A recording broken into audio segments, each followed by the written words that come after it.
Boa noite, esta é a CNN Brasil e este é o WW. O governo federal e o governo de São Paulo estão tentando negociar com os Estados Unidos o tarifaço imposto por Trump ao Brasil. O problema é falar com quem? As empresas afetadas estão falando entre si aqui e lá. Consta que alguns funcionários dos dois governos também. Mas isso chegou à Casa Branca? Ainda não se sabe. Enquanto isso, instituições brasileiras deram uma resposta clara a Trump. Procuradoria-Geral da República e o STF tocaram hoje o julgamento de Jair Bolsonaro como se nada tivesse acontecido, ou seja, demonstraram que Trump não tem que se meter no funcionamento de instituições brasileiras.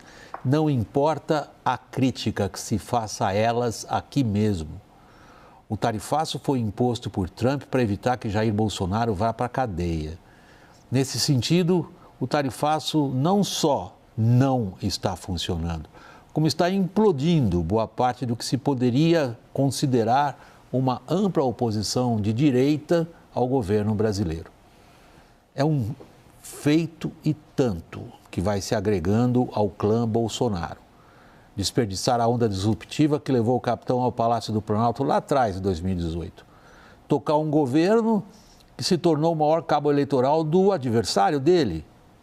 E agora implodir os nomes de presidenciáveis de direita apequenados pela própria indecisão diante de tema que não admite tergiversar, hesitar, duvidar, que é a soberania brasileira. Até aqui, Trump está produzindo o mesmo resultado verificado em outros países nos quais resolveu interferir diretamente na política doméstica dos países. Deu forças aos adversários dele. Quanto Lula vai saber aproveitar disso, já é outra história. Nessa edição, vamos tratar o tarifaço pelos seus aspectos políticos, comerciais e das relações entre os estados, Brasil e Estados Unidos. Antes, aos participantes da roda nesse momento, conosco o cientista político, sócio da consultoria Think Policy, Leonardo Barreto. Leonardo, obrigado, boa noite. Eu que agradeço, boa noite. Daniel Rittner em Brasília, boa noite. Lorival Santana, Thaís Herédia e Caio comigo aqui. Bem-vindo de volta das férias todos. Dream Team aqui formado, nosso time. Então, vamos lá, o jogo é duro. A Embaixada Americana publicou hoje nas redes sociais um comunicado reforçando os ataques de Donald Trump à justiça brasileira. Na publicação, a Embaixada se refere ao STF como Supremo Tribunal de Morais e afirma que a carta de Trump foi uma resposta aos ataques a Jair Bolsonaro, à liberdade de expressão e ao comércio dos Estados Unidos. Diz ainda a publicação, foi agora das 9 horas da noite, que os ataques são vergonhosos e desrespeitam as tradições democráticas do Brasil. Essa postagem da Embaixada Americana termina dizendo que está acompanhando de perto a situação. A situação é a seguinte: no Brasil, o STF respondeu às intimidações de maneira simples. Seguiu a agenda. A Corte retomou hoje o julgamento da ação da trama golpista que acha-se que vai levar à prisão de Bolsonaro. Confira na reportagem de Luciana Amaral. O STF começou a ouvir testemunhas de defesa e acusação dos chamados núcleos 2, 3 e 4. O tenente-coronel Mauro Cid, que fechou delação premiada, voltou a ser ouvido e reforçou que Felipe Martins editou uma minuta golpista a pedido de Bolsonaro. Por meio de carta, o presidente do Supremo, Luiz Roberto Barroso, defendeu a atuação do STF e disse que o julgamento será feito com independência e com base nas evidências. Disse ainda que no Brasil não se persegue ninguém, inclusive as Big Techs, outra acusação de Trump.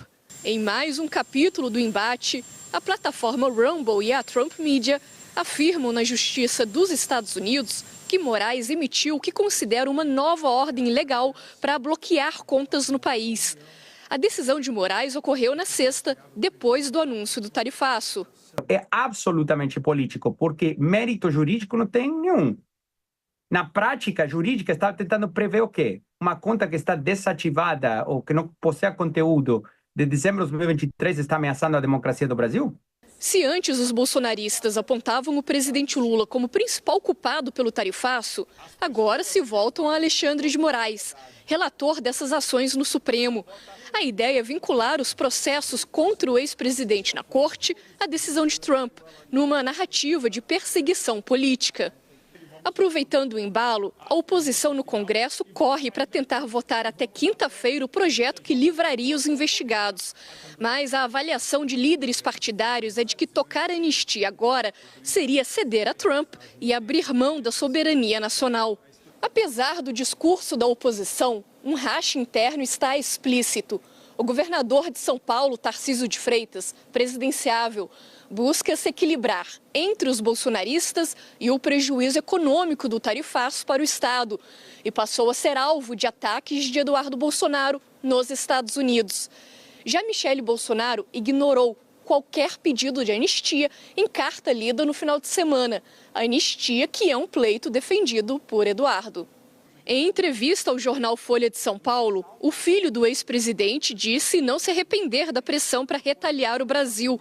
Segundo Eduardo, a decisão de Tarcísio de negociar com os americanos é um desrespeito.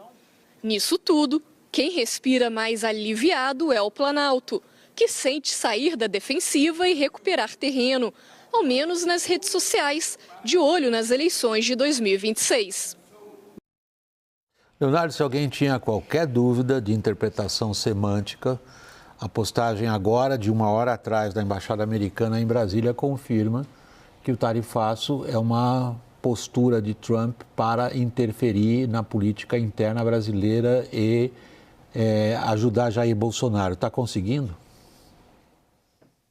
Não, não está conseguindo, não é? E acho que o principal termômetro dessa impossibilidade é o fato de colocar governadores aliados ao presidente, o ex-presidente Jair Bolsonaro, contra a parede, né? E aí, tanto Tarcísio quanto governadores do Rio Grande do Sul, do Paraná, de Santa Catarina, ou de qualquer lugar que seja, eles não vão poder hesitar, né, entre defender os seus estados e ficar com a família, né? O deputado Eduardo Bolsonaro deu uma declaração dizendo que o Tarcísio errou, mas não faz o menor sentido. E como político, ele deve saber que a força motriz, né, de qualquer um deles é o voto, as eleições. Então, se o Tarcísio, nesse momento, né, defender essas bombas atômicas, né, que o Donald Trump detonou aqui, e como você mesmo disse, Vac,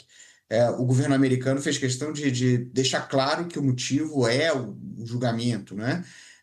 Então ele conseguiu afastar os governadores, né? E afastando os governadores, afasta as bancadas, né? E então eu acho que hoje a situação se reverteu e especialmente porque a gente tem um nó muito complicado que ninguém sabe como vai desatar, embora eu acho que a situação também não é boa para o presidente Lula, mas a gente fala isso na sequência. A gente vai ter tempo para entrar nesse aspecto, assim, separando um pouquinho, porque é bastante complexo esse conjunto.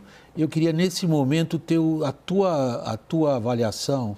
Em que medida o Brasil repete, Lorival, o que a gente viu acontecer em outros países, especialmente Canadá, o México eu talvez consideraria na lista, países na Europa também. O Trump vai lá, interfere no processo doméstico e consegue o contrário do que queria?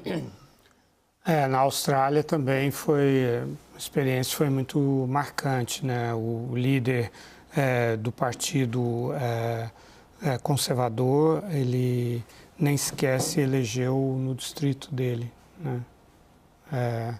E ele era para ser o primeiro-ministro, né?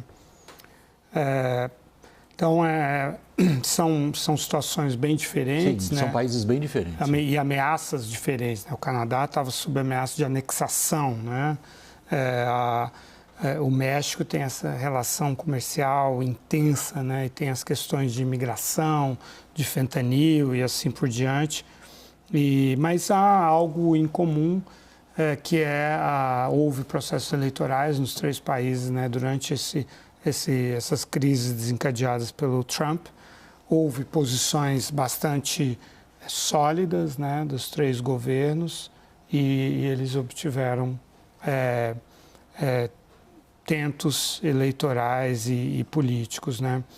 Então, sem dúvida, a gente está vendo isso, sentindo isso na carne aqui no Brasil, né?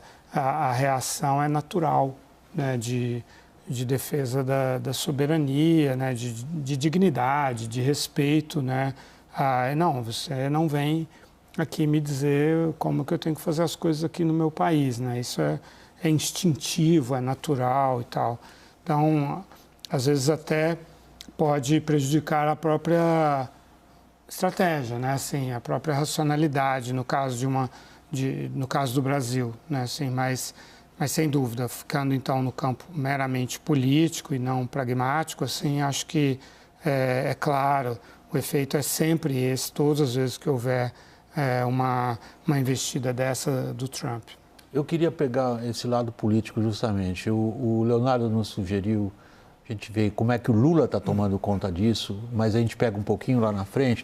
Daniel, começando por você. Qual é a percepção na política aí em Brasília dos efeitos do tarifaço sobre a capacidade de mobilização da direita?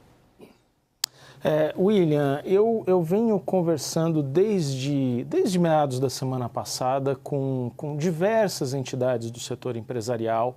São claramente pessoas